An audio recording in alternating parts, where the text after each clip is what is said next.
పద్మశాలి కుల బాంధవులారా, ఈసారి మున్సిపల్ ఎన్నికల సందర్భంగా సిరిసిల్లలో ఎన్నికల వాతావరణము చాలా ఉత్కంఠభరితంగా, చాలా రసవత్తరంగా, పద్మశాలి సమాజాన్ని అబసుపాలు చేసే విధంగా, పద్మశాలి నాయకత్వాన్ని రాజకీయంగా తొక్కే విధంగా రాజకీయ కుట్రలు మొదలైనాయని చెప్పుకోవచ్చు. అంటే ఆయా పార్టీలు బహిరంగంగా ప్రకటించలేదు, కానీ సంకేతం మాత్రం అదే కనిపించింది.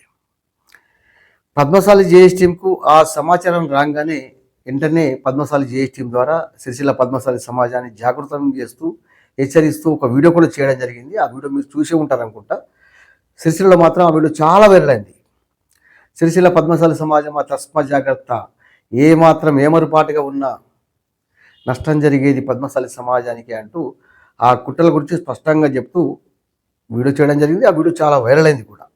సిరిసిల్ల పద్మశాలి సమాజం కూడా ఏ పార్టీ అయినా సరే పద్మశాలి నాయకుడు చైర్మన్ కావాల్సిందే, వైస్ చైర్మన్ కావాల్సిందే అనుకున్నారు. కాబట్టి ఈసారి సిరిసిల్లలో ఎక్కువ మంది పద్మశాలి కౌన్సిలర్గా గెలిచారు. అంటే నేనేమంటున్నాను మిట్లారా, సిరిసిల్ల అంటేనే పద్మశాలి క్షేత్రం. అక్కడ మున్సిపల్ చైర్పర్సన్గా పద్మశాలి నాయకులే కొనసాగుతూ వస్తున్నారు. అది ఆనవాయితీగా కొనసాగాల్సిందే, అవునా కదా?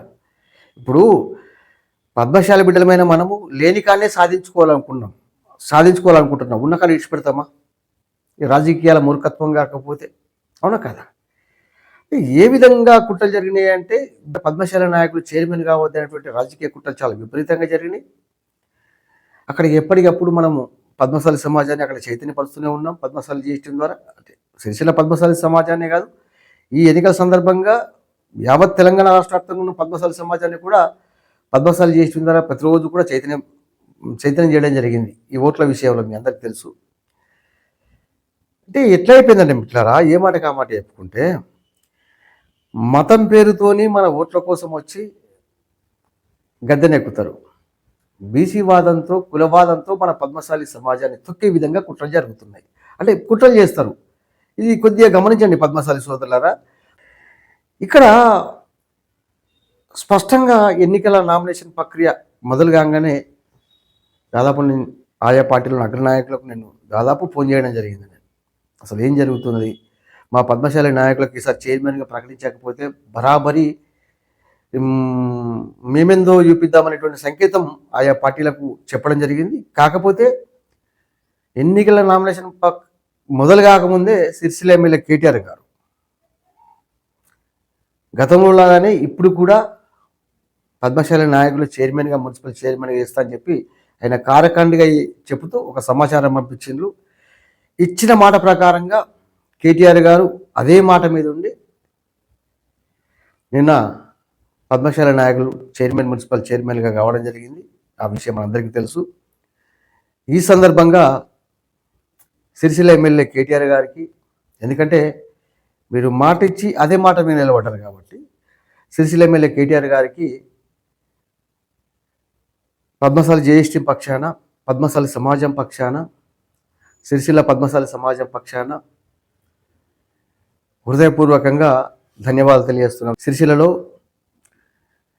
మున్సిపల్ చైర్పర్సన్గా మరొకసారి గతంలో కూడా మన సోదరే జిందం కళా చక్రపాణి గారు ఏకగ్రీవంగా ఎన్నికైనలు.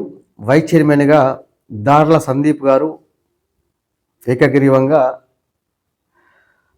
ఎన్నికైన సందర్భంగా జిందం కళా చక్రపాణి గారికి, దార్ల సందీప్ గారికి పద్మశాలి సమాజం పక్షాన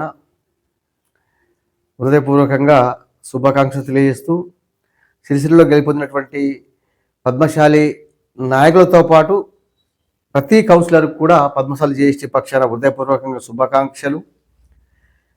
అదేవిధంగా పద్మశాలి నాయకులకు ఒక విజ్ఞప్తి, ఖచ్చితంగా ఇలా సిరిసిల్ల పద్మశాలి సమాజం రాజకీయ కుట్రలు జరుగుతున్నప్పుడు ఖచ్చితంగా అక్కడ పద్మశాలి ఏ పార్టీ అయినా సరే పద్మశాలి నాయకుడు చైర్మన్ కావాల్సిందని చెప్పి పార్టీలు ఖచ్చితంగా అక్కడ ఓట్లు వేసిండ్రు. కాబట్టి మీరు కూడా పద్మశాలి సమాజం పట్ల బాధ్యతగా ఉండాలని చెప్పి సిరిసిల్లలో గెలిచినటువంటి పద్మశాలి కౌన్సిలర్లను, చైర్మన్ గారిని, వైస్ చైర్మన్ గారిని నేను పద్మశాలి జేఎస్టీ పక్షాన విన్నవించుకుంటున్నాను. ఎందుకంటే చాలా అవసరం కూడా. అదేవిధంగా మన పద్మశాలి సోదరుడు బొల్లి రామ్మోహన్ గారికి ఎందుకంటే బొల్లి రామ్మోహన్ గారి పాత్ర చాలా కీలకమైనది, చాలా మందికి తెలియదు. బొల్లి రామ్మోహన్ గారికి ఆ సిరిసిల్లలో పద్మశాలి నాయకుల గెలుపుకు కారణమైనటువంటి ప్రతి ఒక్క బీఆర్ఎస్ కార్యకర్తకు, పద్మశాలి మిత్రులందరూ కూడా పేరు పేరున ధన్యవాదాలు తెలియజేస్తూ జై పద్మశాలి.